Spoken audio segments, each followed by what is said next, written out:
My name's Sam Quagliaroli, and I'm here at Tiger Talks to go over my track bag essentials. So starting off, first and foremost, before the meet, just to get locked in, I always have the headphones just to get in the zone, noise canceling. It's just like drown out all the sound going outside.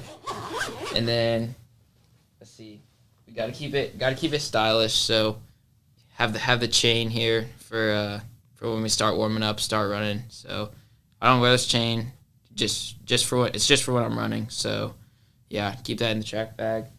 And then always pull up to the meet in like slides or something like that, and then change into the running shoes afterwards. So those are usually in the bag. But afterwards, this is for racing. It's like the equivalent of a jersey. We have our singlets here. Let me know what you guys think. It's kind of plain. It's gray too. We don't really like our singlets too much, but yeah, they're comfy regardless. So let's see. Common thing that most runners have, the watch. Got a watch tan line. It's just something that sort of happens when you're a runner, and it's can be seen as kind of nerdy, kind of geeky, but it helps a lot for sure. So that's why we wear them. Extra change of racing socks. Just makes you feel fast, when you put your shoes on. So that, and then last but certainly not least, we got the spikes. I'm gonna pull it out. They have their own special bag.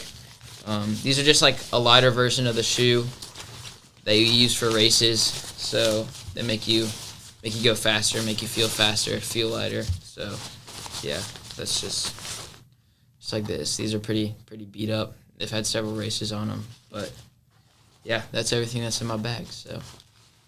All right, Sam, we got a couple follow-up questions for you. So, for those who don't know, you previously had a foot injury, state for the track and field and stuff like that, so you weren't able to participate in that. What was your mindset going forward, going into cross-country? Were you just more hungry, you wanted to win more, especially because you couldn't participate in that?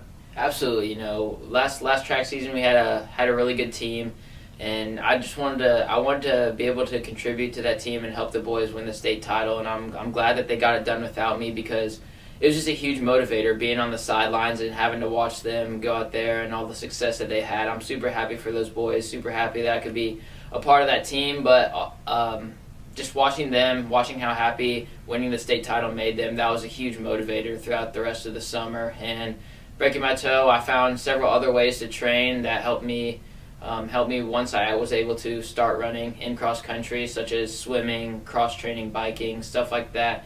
So yeah, those things helped me when it came to the cross country season, as well as watching those boys go out there and win that state title. And then second question I got for you is, now that you're a state champion individually, how does that feel, working all the way to your senior year and finally getting to this moment where you're number one in the state? Right. Obviously, it's a huge, it's a huge relief, and it's a huge honor just to see all the work paid off. It's every year doing the workouts with your team, and just all the time that you put in throughout the summer. It's really great to see that all pay off. I'm sure that any athlete can relate to that.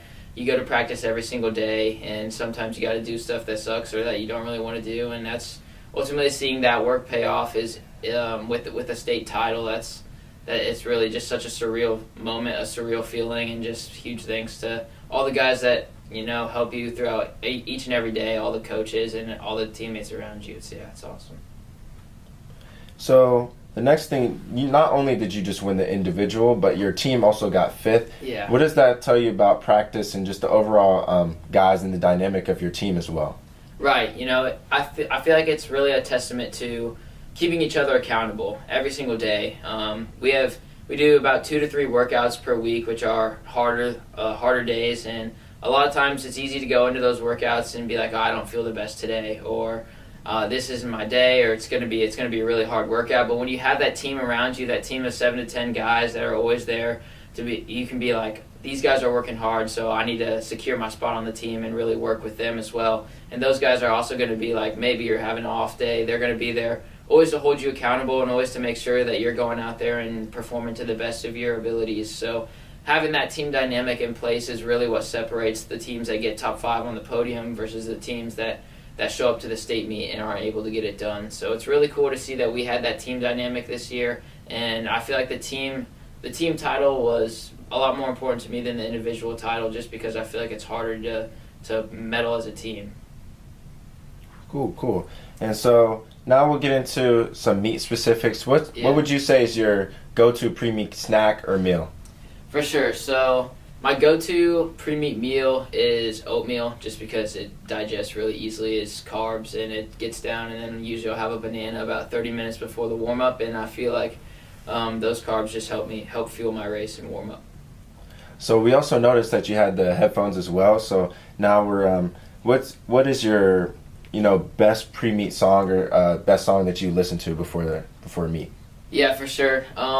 That's a good question. Obviously, I got a playlist I go through. It's that's pretty standard, but I like to go a little bit old school. It's the Chicago Bulls entrance song when they walk out of the tunnel. It's just it's called Serious for anybody who actually knows it, but it's just it gets me in the zone. It's kind of cool. No words, but yeah. Yeah, that's awesome. I definitely got to take a listen to that one. And then final question is, so you're committed to IU, and that's what you're going to be running in college. And just talk to me about your commitment and how you decided that's the ultimate school you want to keep running at. Yeah, for sure. So I went in with sort of an approach of I want the school that I go to be really good athletically as well as academically, because you can only be an athlete for so long. So I wanted to really have that. I wanted the degree to be good, and I wanted that to be a huge part of the decision that I made. So in talking to schools, I chose the ones that were strong academically, and then based my decision off of that. Went on a couple of visits, and ultimately just found that IU was the best fit for me. I know a couple of the guys on the team. They got a good coach that came in, won a national championship with Northern Arizona in 2016, so I feel like he's doing some good things down at IU. And Bloomington's the place to be right now with the football team and the basketball team, the way that they're performing. So it was just a really cool atmosphere, and hopefully I can contribute to that. Obviously, not many people watch cross country, but if we can also be out there on the national stage doing what the football team and the basketball team are doing, then that'd be awesome. So. Yeah, good deal. Thanks for being on the show, and that's it for Tiger Talks, and we appreciate your time. Absolutely. Thank you guys for having me.